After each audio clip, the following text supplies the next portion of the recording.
Bonsoir, bienvenue dans votre magazine d'actualité générale Kelboul Mag Awa. Et si vous Sarabino, actualité nous sommes koleka na ville, province ya Kinshasa d'une manière générale, paix na Congo Mobimba. Avant prestation de serment, il y a 3 juges au Mokonzamboka, anomaki récemment et que ça les mabongo mokolo a lobby confirmé déjà, n'a parlé du peuple. Djedje Mbouyamba sali réflexion sur la nomination paix prestation de cérémonie au que ça les lobby reportage.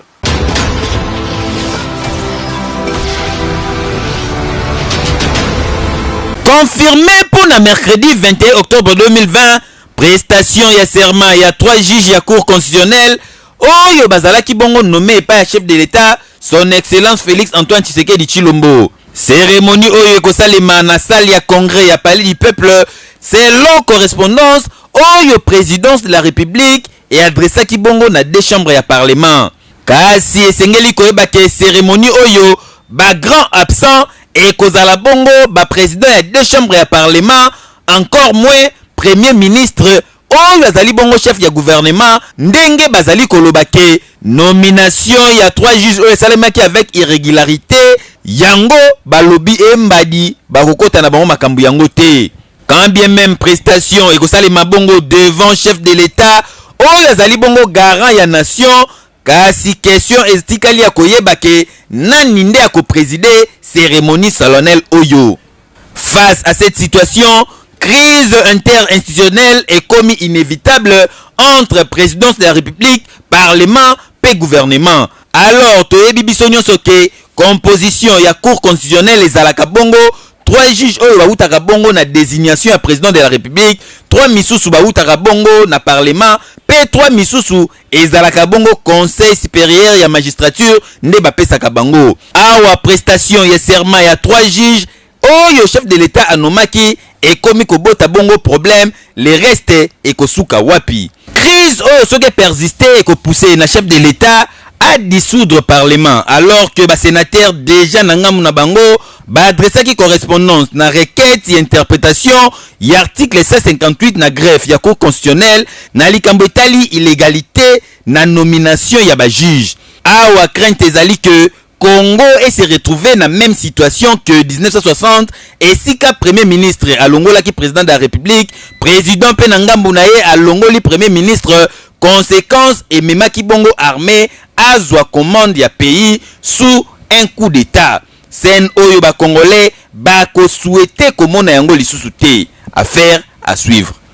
Ekei Polémique déjà zali kosalema tout autour ya cérémonie ya mokolo lobby pour la prestation de serment ya ba juge ya cour constitutionnelle. Honorable honoraire Franck Diongo yé a pesi position na pas zali ko soutenir démarche ya chef de l'État Félix Antoine Tshisekedi.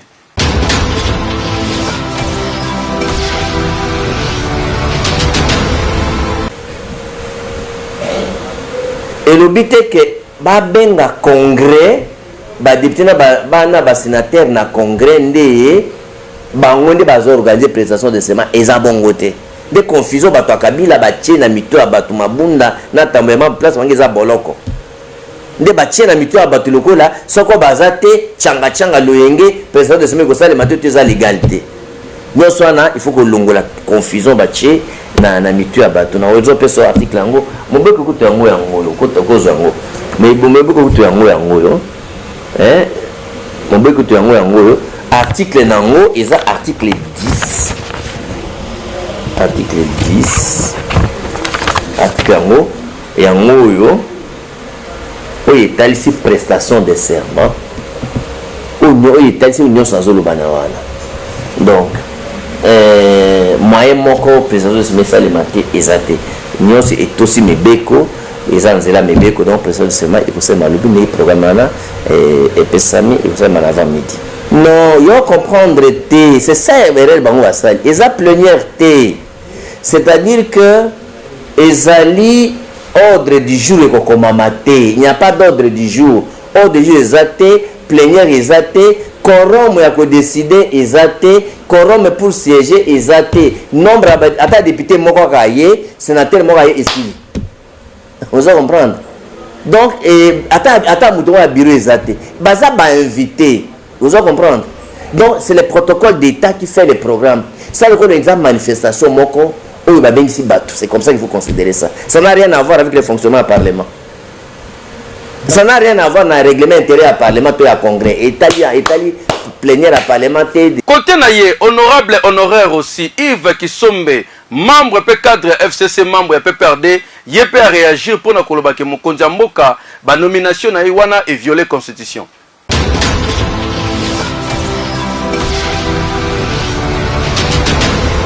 Crise ezali penza yo moko constater yango po na niveau ya makambo etali kokumba mboka to Monique po eza ba force politique nde ezokamba mboka.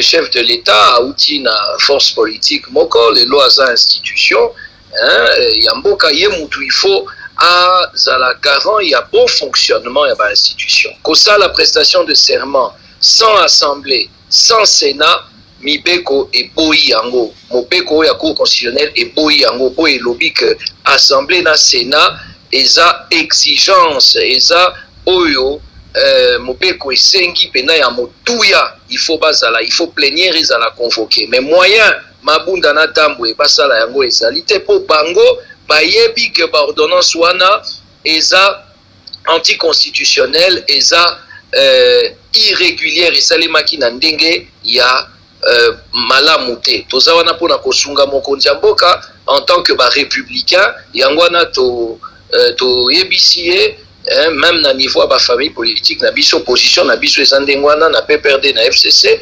eza ba ordonnance moko ya mabepo batu mususu esprit na bango eza ke ba instrumentaliser cour constitutionnelle na ba makanisi moko ya mabe wana malamu te prestation à serment ekosala malobi toboyi yango eza anarchie eza coup de force contre ba institution po siège pe à parlement eza inviolable ba institution eza na droite ya ko matela ba institution mususu ata chef de l'État aza na ba prérogative d'accord baza na bifonaye o constitution de PCA pouvoir nyonso te ya kosala nyonso alingi yango na biso tant tozo critiquer makambo wana eza na intérêt ya mboka eza na intérêt ya population eza na intérêt ya ba institution ya mboka. Oui, soki a violer constitution na ndenge moko ya ko na ndenge moko ya na conscience na nyonso ekoki komema même na Janine Mabunda pa lobaka yango déjà na mise en accusation na ye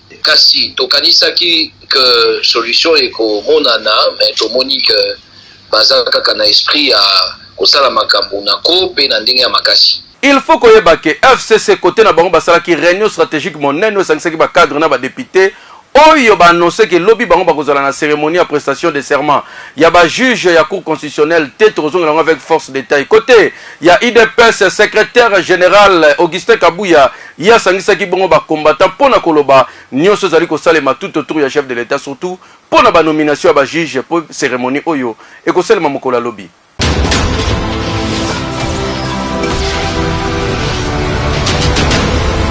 IDPS viva Boyebi na mois de novembre à 2018 Yemoko kutu na lobi Yemoko azalaki ko mona loboko ya nzambe ndenge ezalaki na mutu na yete akei bavandisi balobi ndima ko kozala candidat te yeba lobi na kozala candidat président te IDPS viva metango azako loba nzambe azako tala ye azoyebisa yeke ngai na poni nde yo ko diriger Congo oyo lobi wana etalinga te IDPS viva nde yango na yo kaka mawa na batu nyonso balexaka ta na bango pona ko bondisa Félix Tshisekedi chef de l'État toyokani malam toyokani parcours politique ya chef de l'État tel qu'il est là eyebani bango pe batu toye ko tambola na bango parcours politique na bango eyebani soki tolingi kolobela makambu nyonso ndenge to vivre yango na yokaki makelele ebele balobi ke mokonzi mboka alobaki ke akosala de mandat te toyoka na malamu mokonzi mboka atikala kolobeloko wana te eza français alobaki mutu normal nyonso akoki kosala koleka manda mibale te. Bakei bapesi ba instruction na bato baza kobatela misolo. Ba financer ba travaux ya 100 jours wana esila te. Ezala inachevé comme ça bazongo comme argument ya kosalir nango mokonzi ya mboka. Lobi nazalaki na batu nyonso o bazo kamba mboka oyo na domaine wana. Bayebisinga ke mbongo o etikali eza muke me balingi kobimisango te, balingi biloko wana ezala embouteillage ezala esila te, population aina mokonzi ya mboka o toza na ye mwana mboka Félix Tshisekedi. UDPS viva! UDPS viva! Eza ba makamu na ke kotanga te po eza na batu mususu o balekaka na ba chaîne de télévision aza koloba mais quand on prend des grandes décisions basosiaka été. Mais moi je vous rassure que na participaka pe na ba réunion de prise de décision importante ya mboka oyo. Je sais de quoi je parle. Côté ya population misusu bazali koyeba te guerre ya FCC cash soki ko apporter nini na mboka côté social na bango. Tochaki micro na biso ya quel boule mag yoka réaction à population par rapport ya cérémonie à lobby oyo mokonzi ya mboka insisté pe lobby ko salema pour que ba juge ya cour constitutionnelle bazala bongo déjà ba en fonction netka bozaki na biso bola na micro baladere.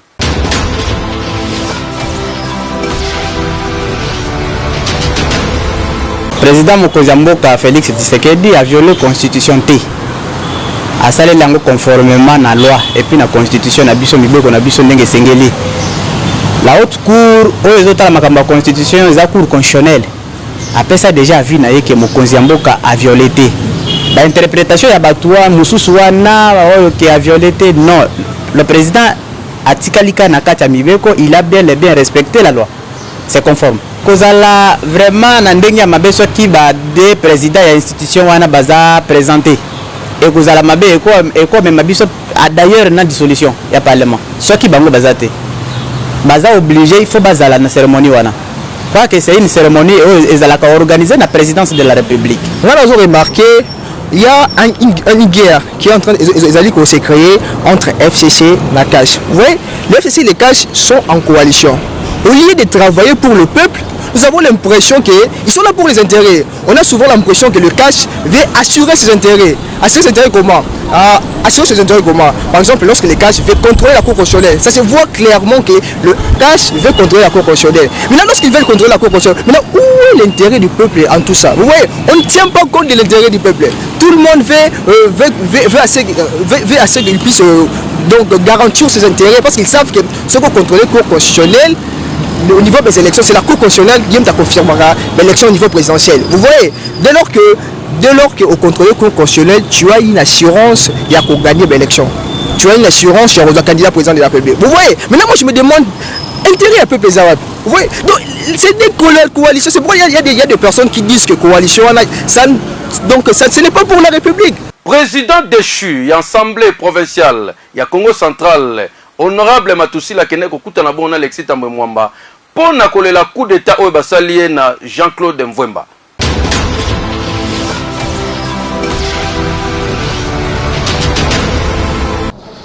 S'est introduit par effraction pour organiser une réunion informelle dans la salle de plénière. Je dis bien un groupe parce que parmi eux il y avait des députés, il y avait quelqu'un qui n'avait plus qualité.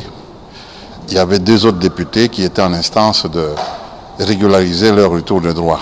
Donc ces groupes de personnes qui organisaient une réunion informelle se sont permis de déchoir les présidents et les vice-présidents. Et toujours par effraction, ils ont mis en place une commission électorale pour procéder au changement à la tête de notre institution. Dans leur folle course pour la violation de la Constitution et de notre règlement intérieur, ils sont allés jusqu'à écrire même au vice-premier ministre et ministre de l'Intérieur pour lui mettre au courant des changements qu'il venait d'opérer dans notre institution. Alors cela nous a rappelé les années sombres de l'histoire de notre pays. C'est pour cela que nous sommes venus voir le président. Vous savez que le Sénat est une émanation Des assemblées provinciales, parce qu'ils ont été élus au second degré par les députés provinciaux. Nous sommes venus rencontrer le président qui a beaucoup fait.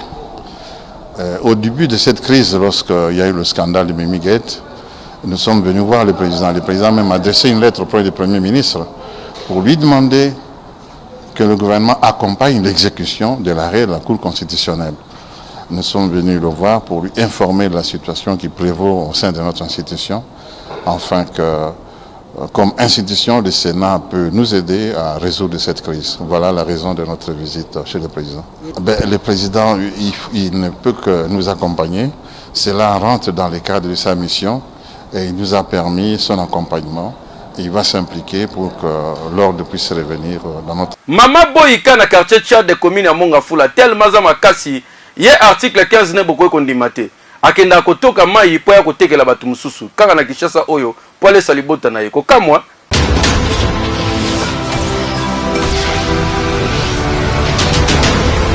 Babengaka ye Boyika akenda sango na komina Mongafula na quartier Tchad.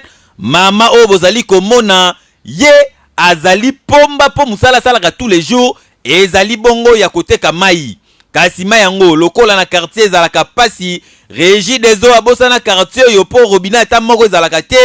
Boyika alamukaka déjà 4 heures azwi ba bidon akei kotoka mai. Simana yango aye nango na lupangu na ye abandi ko charger yango na kata batuk o bozali komona. Soki a charger mai ekomi ebele. Simana yango population nyonso ya quartier olie bakende gauche droite to pe bakende luka mai musika bayaka kosomba mai epa ya mama Boyika kaka ndenge bozali komona.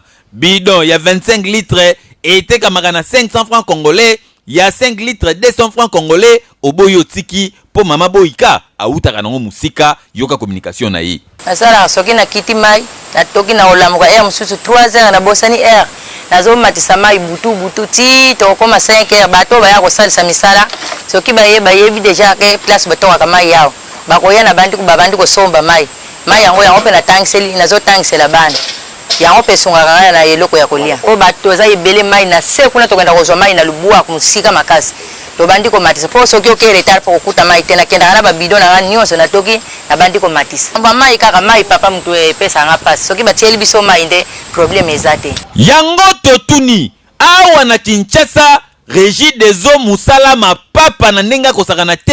DG ya Régie des eaux oyo bapesaka charge ya kopesa batu mai na cadre ya 100 jours ya chef de l'état ti lelo musala wana emonana te. Ba camion citerne etikala sango ndambu po awa na quartier Tchad mama Boyika nde akoma citerne akoma ko distribuer mai na population ya Tchad. Régie des eaux musala mapapa yo wapi e anormal te kaka na Kinshasa mais mai ezate ba camion citerne bobetela kitolo tomona ngo pete ekei na Kingapio tozabongo na Mongafula tokende kokutana bandeko basalaka mosala ko bimisa mabanga na mai batuti bateki wana commerce basalaka modèle bazali ko vivre na ba famille na bango.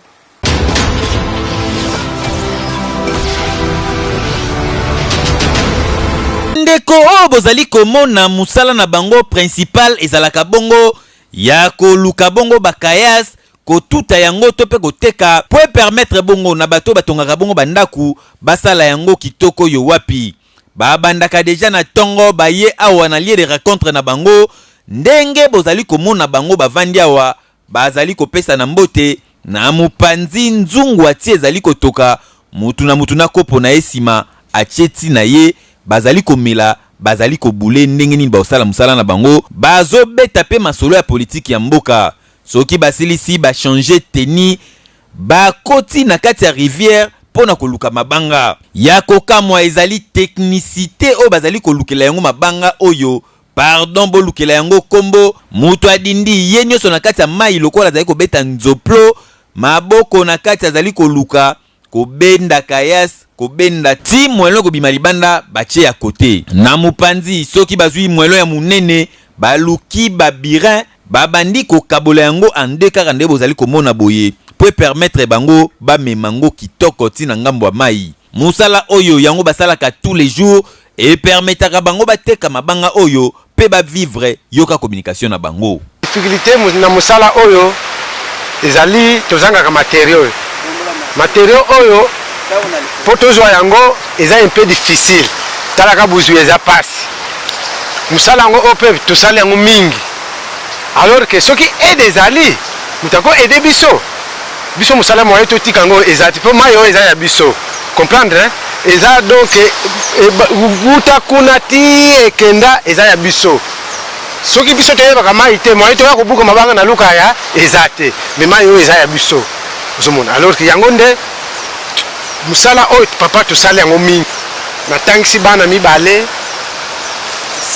babimi natangisi madame kala na mai awa na luka ya abimi na classe aza madame azotangisa na classe alors que c'est un peu éducation organisation alors que yango soki to soutenir biso na ba passe oto zana yango en tout cas tokomona malamu en tout cas na Kinshasa soki olali nzala seke ezali yo moko po tala bandeko oyo baboyi na bango bitambola tambola ya mwanza ba mipesi discipline ya kobimisa mabanga na kati ya mai avec difficulté oyo po babanda kozwa mwa quelque chose ya kolia yo vanda kaka na ndaku na pokwa ocha poudre e bongo zonga mame fufu nangeza wapi age ezali kopusana kala mingi te ndefu mpembe kozela yo po ekorate yo te na famille okozala important kaka na bamatanga pe na bafeti musala na yo ekozala ya komema bakiti masanga baopeso ya moto ekei DV Loterie ezo continuer kobetama likamba prise en charge bondi melangai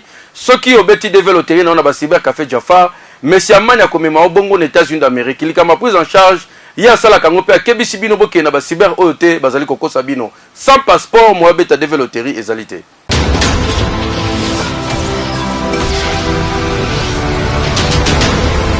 Bon, pour la likambo ya prise en charge, je pense que boyebi le seul cyber oyo ngamoko kolo nango nazwaka bandeko en charge o bazana ba moyen te bozomona ndenge nini nakendaka na bango kobanda na aéroport ya Njili ti na kati ya États-Unis na installer bango na zoli bango misala o misala o awa batamboli baluki misala basapato tengami pona koluka misala bazuite mais na nzela ya DV Loterie moto na kenaye na États-Unis na zoli musala et puis abandi vinae ya sika.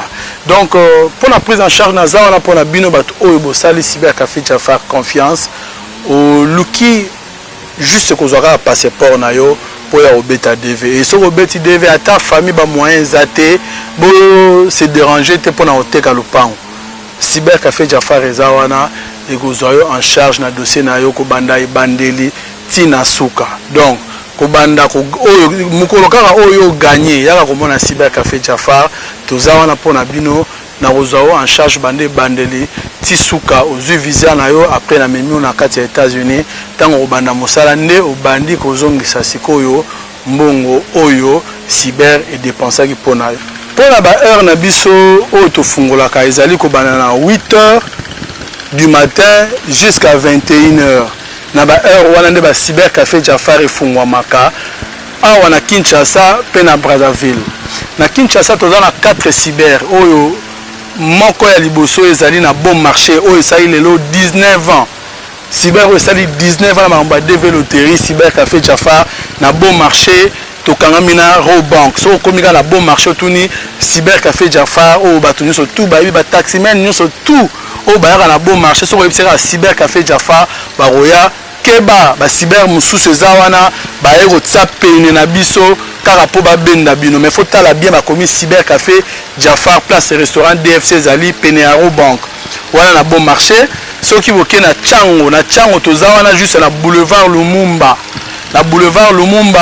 en diagonale nani toko na nzela o nini tokangami na ozwi balabala nini avenue Matankumu boulevard Lumumba croisement Matankumu place restaurant DFC zali toza en face ya Eucalyptus na Kitambo magasin toye wana pona bino bana Montfleury ma campagne Ngalema Mobimba bana Kitambo cyber café Jafar toye wana juste place oyo bomonaka shop Vodacom ezali na gauche nango bomona restaurant DFC cyber café Jafar ezali donc place nyonso oyo ba restaurant DFC ezali cyber café Jafar ezana parce que ba idée wana toza on a États-Unis donc voilà pour la bana Kitambo et na Victoire boyebi na immeuble ya PDG Mayalos immeuble wana cybercafé Jafar eza wana juste na Victoire en diagonale ya église catholique. Donc tozala pona koyamba bino de 8h à 21h. Et pour la bande on a biso à Brazzaville. Na Brazzaville toza wana cybercafé Jafar na rond-point Mongali. Juste na rond-point Mongali na arrêt ozo kende vers Mukondo. Bokomo na cybercafé Jafar eza wana et puis ceux qui peut oyer na rond-point CCF. Na rond-point CCF autourne église Saint-François d'Assise. Toza en face ya église Saint-François d'Assise. Page magazine na quel boule maga mokolelo pona kolakisa bino tournée ya Eder Noumi reporter na biso oyo akende kotala esika wa pisnel azali ko travailler surtout ko bongisa bongo ba groupe oyo kufaki bongo na barrage Inga tibozo la coureza mabe. Effectivement, ba technicien SNEL bazali ko travailler. DG, ya SNEL Jean Bosco Kayombo bazali ko la te ko luka ko sala en sorte que pour que na mikolo zali ko ya besoin électricité au bazali ko lela.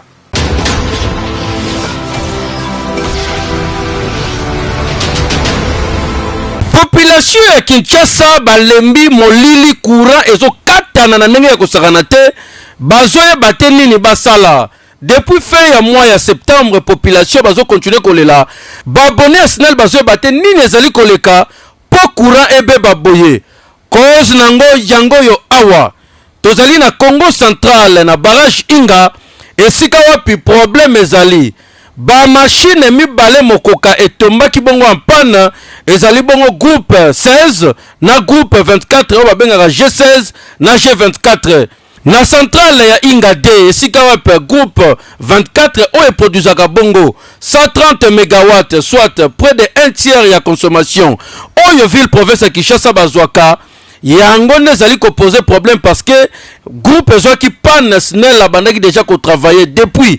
Problème bandaki pona ko lukatan soit pe basilisa situation oyo population bazali kolela. Déjà na ba image, ndenge bazali komona ba technicien SNEL bazali ko travailler d'arrache-pied pour que na mikolo ezali koya pona ko trouver solution. Souci majeur ya numéro 1 ya SNEL, Jean Bosco Kayombo, étant directeur général ya SNEL azali kolandela dossier. Ndenge awa ezalaki manifester na mikolo ya Kelboul Mag et pas ya monsieur Olivier Chibangu oyo azali bongo numéro 1 ya centrale ya Inga D a expliqué.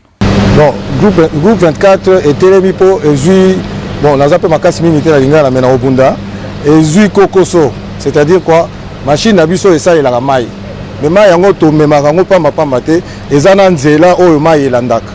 So komi na place to bomona ki to bengi niveau turbine. Ezana ba ob directrice wana ezana biloko to kobenga na linga la mifiniku. Mifiniku nango wana ezana ba joint nango. Alors ba joint comme mai na biso ezalaka propreté ezaka na sable ebele, ba joint wana ezoliama na nini na zelo wana. Ba ob directrice na biso ebujaka. Pour nous permettre la machine de tourner. Dans le mouvement, nous avons zélo, et ba joint. Ba joint, il y a mis, ma économie est belé, moi, tout ça, la machine, est belé, et ça l'a quitté. Groupe 4, ceux qui sont dans le réseau, et puis ça a 130 MW. 130 MW, donc ça veut dire à peu près, tout le bas, 1/3 de la participation à Kinshasa. Donc, Tozo Bundapo, en novembre, na ebandeli penza novembre groupe ezonga. Soki ozali informé te au kanisa lokola SNEL azali ko travailler te, mais comment na modèle ba technicien bazali ko travailler et ezali ko l'accès solo que mosala makasi ezali ko salema awa. Bokanisi sili tintin telaneti awa na Inga 1 groupe 16 yango bozali ko mona. Yango pe ekotaki bongo na panne ya coup circuit depuis le 6 octobre ndenge perte makasi ya 55 MW ezali bongo ko impacter Congo central Mobimba. Ba travaux ezali ko salema malamu côté mécanique déjà d'ici fin du mois octobre oyo solution makasi ko zwamande monsieur Mbia chef de division AI ya Inga 1 a communiqué. Problème ezali na machine ya motoba ya central Inga 1 ezali que machine moko ya mukie oyo et salaka que alternateur et bimisa courant machine wana ezaki problème ezaki court circuit. Alors pièce wana to démonter yango automatique déjà na to pona ko bongisa yango. Alors misala ko kosila to suis vraiment en terme molai o ko sala mais to ko kosila avant misala ko kosila le 31 octobre au plus tard, mais on peut terminer bien avant cela. Biso moko exploitant ya SNEL to sala yango les nationaux donc l'exploitant des besoins de technicien SNEL toza na besoin te ya baminele baexpert mosusu mpo bakosala yango eza biso boke. mokonzi ya SNEL Jean Bosco Kayombo azali très préoccupé mpona koluka kosala en sorte ke baabone na ye bazala pese pour ke bazwa lotiliki oyo bazali koluka ndenge balobaka technique ezali lokola mutuka ate ezali ya sika pane koya ndenge bozali komona awa avec des moyens oyo SNEL azali kosalela pe oyo gouvernement tiaka na disposition na ye yango bazali kosala sorte que bametenaka toujours bagroupe oyo deja koma ya kala pour que pesa lotiliki metango pane ye bazali obligé bakata mosusu n'importe oyo babone bozali kosentir na mikolo ezali koya misala nyonso ekosila courant ekozonga normal pe Kinshasa Congo central, pourquoi pas Congo mobimba bazwa électricité oyo SNEL na niveau ya inga eproduisaka pona bango boende ezalaka na mosala makasi ezali kosalema technique ezali maloba te mais ezalaka bongo pratique yango batechnicien balobi d'ici fin du mois solution ekozwama boende ezalaka eke yo oui plaisir nanga ke bozo continuer kosala biso confiance pe bozo préférer quel boule mag topesi bon anniversaire na Christian Vieri Lutumba esika pazali ko fêter na Selema lelo que du bien que du bonheur Christian Vieri Lutumba anniversaire malam pona yo petit frère tokute na bino lobby bye bye.